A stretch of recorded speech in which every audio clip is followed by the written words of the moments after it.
Agorism and Breaking the Chains of the State by Brandon Aragon, April 21st, 2020. What is agorism? Agorism is a libertarian social philosophy that advocates creating a society in which all relations between people are voluntary exchanges by means of counter-economics, thus engaging with aspects of peaceful revolution. Avoiding state extortion. Everything the government has is stolen, and therefore government is not legitimate. It would be the same as your friend opening a store and everything in that store was stolen off a Walmart truck. In no way would anyone believe that store to be legitimate. Through many years of indoctrination, propaganda, and brainwashing, the majority of the population has come to believe statism to be legitimate on a grand scale. The numerous reasons for deciding not to fund the state can be best summed up by the founder of agorism himself. Quote, "Such an institution of coercion centralizing immorality, directing theft and murder, and coordinating oppression on a scale inconceivable by random criminality exists. It is the mob of mobs, gang of gangs, conspiracy of conspiracies. It has murdered more people in a few recent years than all the deaths in history before that time. It has stolen in a few recent years more than all the wealth produced in history to that time. It has diluted, for its survival, more minds in a few recent years than all the irrationality of history to that time. Our enemy, the state." End quote. Samuel Edward Konkin III, from New Libertarian Manifesto. Making the transition. Going full agorist overnight is not something that is easily achievable. It is something that we should work toward each and every day. Even the agorists who are self-sufficient end up paying the usual sales tax occasionally. We should try not to have a purist mindset with regards to agorism. Instead of criticizing someone for not being agorist enough, we should help to educate in a manner that will attract more to this noble cause. This is a huge problem I see with libertarians. We often hear the phrase, "You're not a real libertarian." Agorism and its inclusivity. Agorism encompasses a range of political positions. In my opinion, it best complements an anarcho-capitalism, since anarcho-capitalists want everything to be done voluntarily or not at all, and agorists want voluntary exchanges outside the state's grasp. We should try to embrace people who want to join the cause and stand side by side with them, knowing they're trying to accomplish the same goals, so long as everything is voluntary. In doing so, it's important to be sure the people we embrace really have goals that are compatible with ours. Since agorists want voluntary exchanges between people, anyone who wants to impose any kind of non-voluntary interactions on others are against agorism, even if they have some agorist tendencies. In the same way that even though I drive a car, that does not make me a NASCAR driver. We cannot advocate for voluntary exchanges between people and also say it's okay to use force in other regards. This notion is hypocritical. To replace use of force, we should be open-minded to discuss ideas. Keeping with the philosophy that good ideas do not require force, agorists should never try to force their ideas on others. I've seen this mistake made even within the anarchist community. We may not always agree with someone fully, but that does not mean we should toss them aside. They're just at different points in their liberty journey than you might be. For example, I've seen major transformations in someone's political thinking in a matter of only 8 months. If I had written that person off, I would not have seen the beautiful transformation they later made. We are all on our own journey. Agorist advantages and networking. It is the goal of any agorist to avoid the state in any way possible. The best way to do that is to prioritize commerce with other agorists wherever possible. This is one of the best ways to synergize and strengthen the agorist community.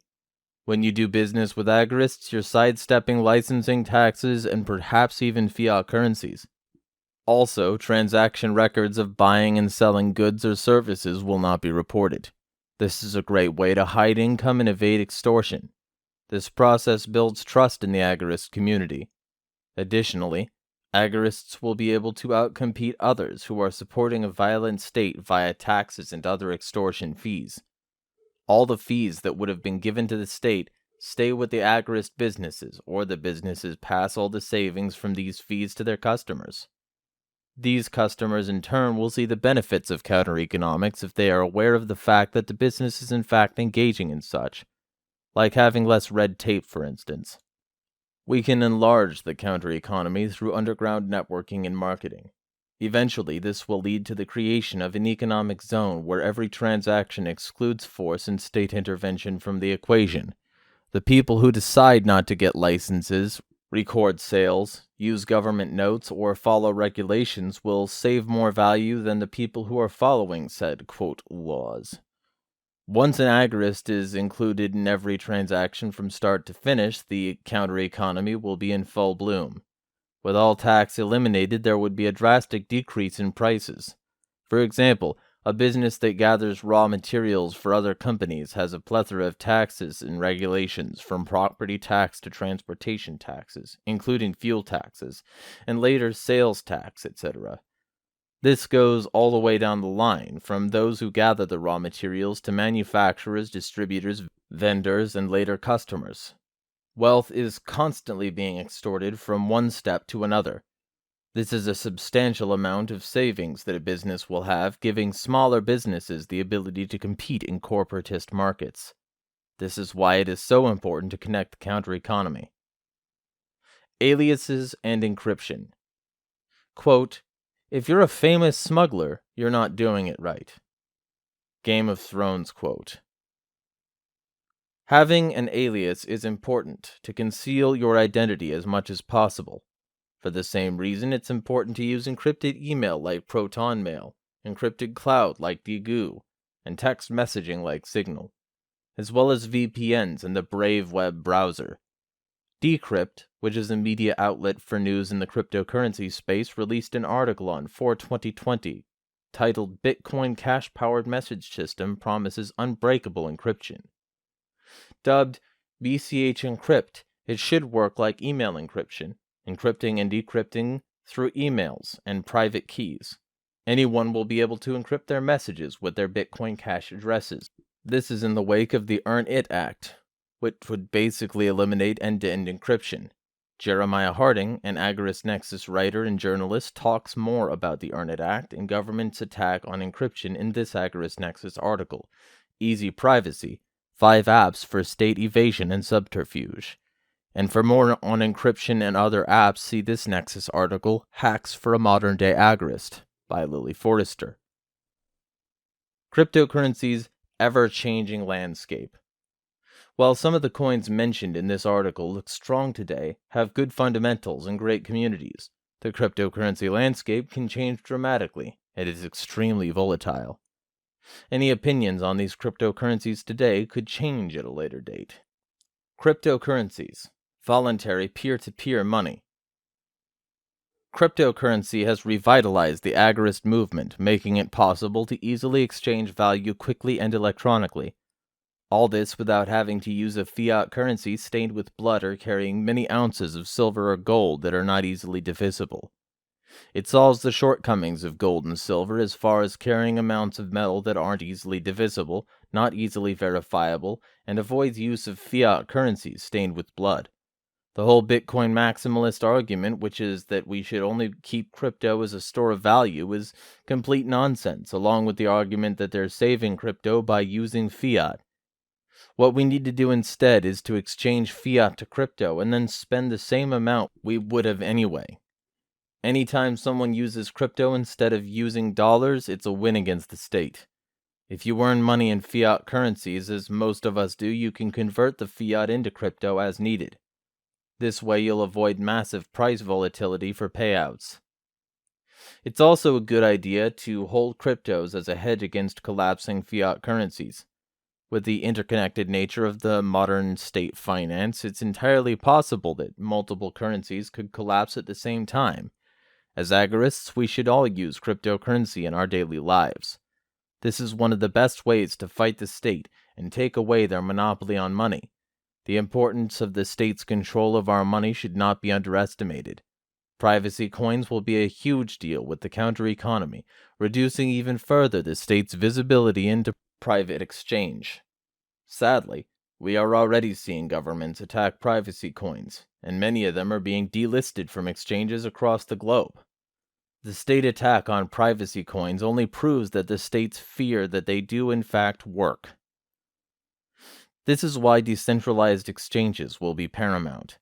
Just as there is no headquarters for Bitcoin, there is no headquarters for these decentralized exchanges, no place to shut down and rip out the servers.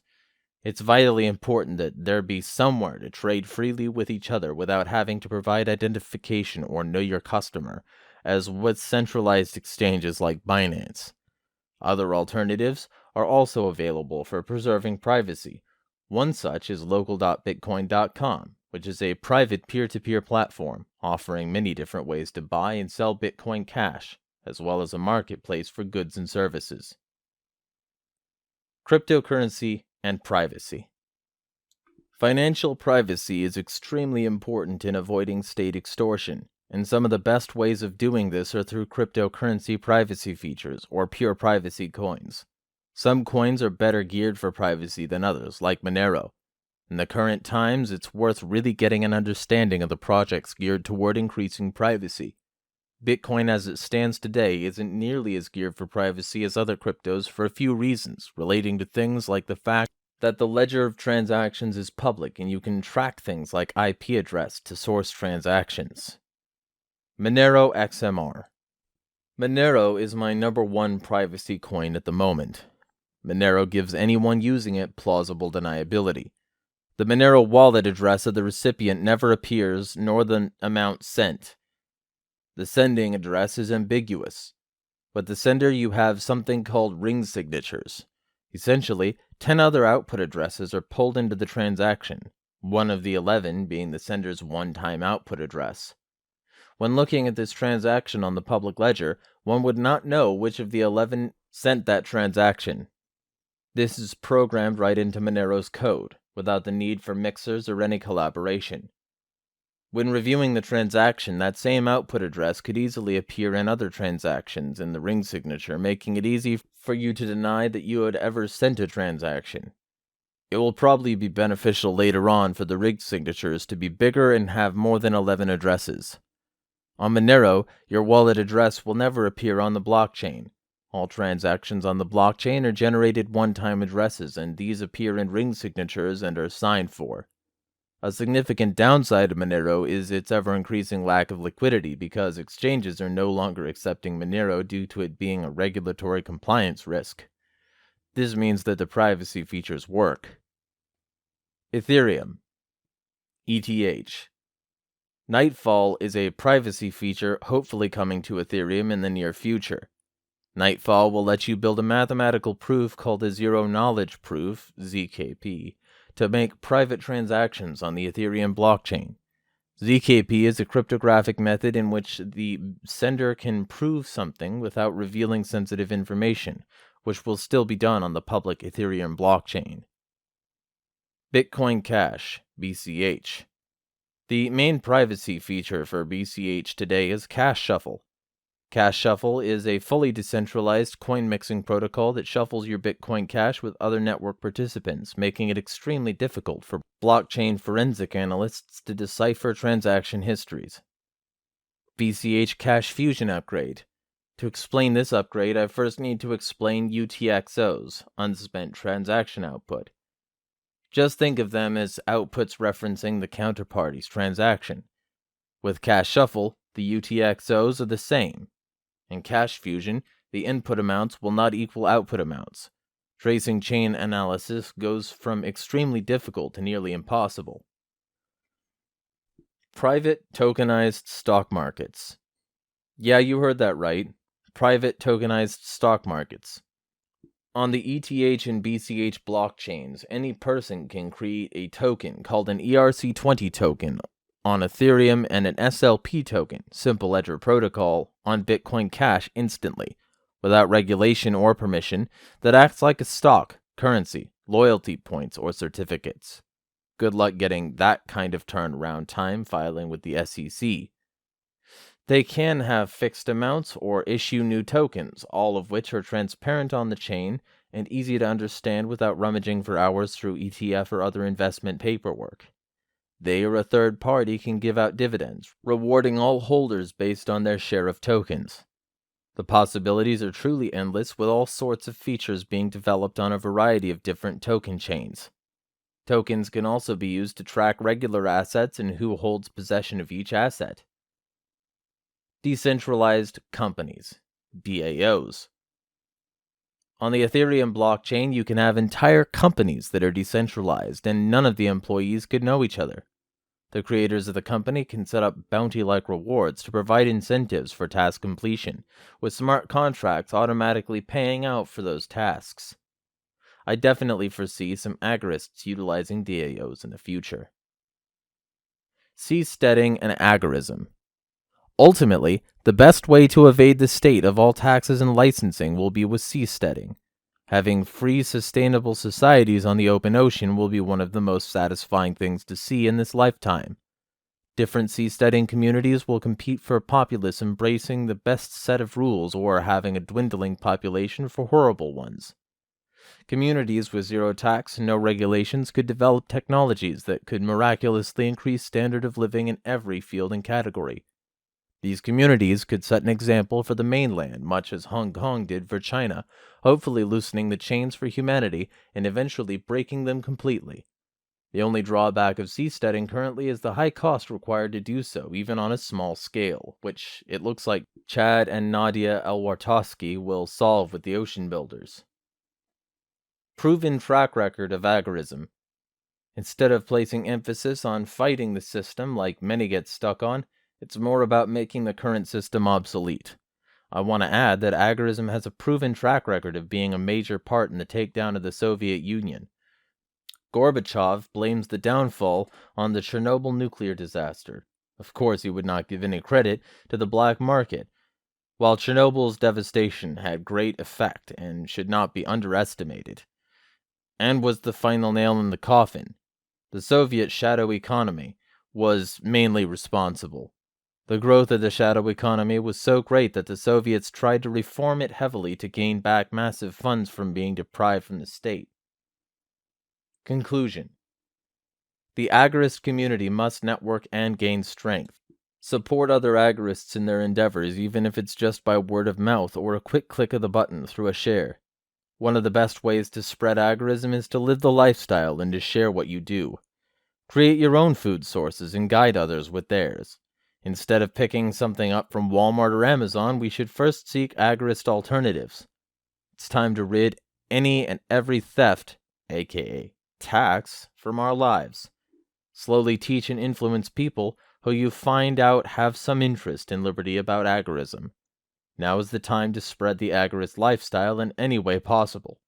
While government becomes an increasing technocracy, we must develop and create systems that make them obsolete so that we can break and rid ourselves and humanity from the chains of the state.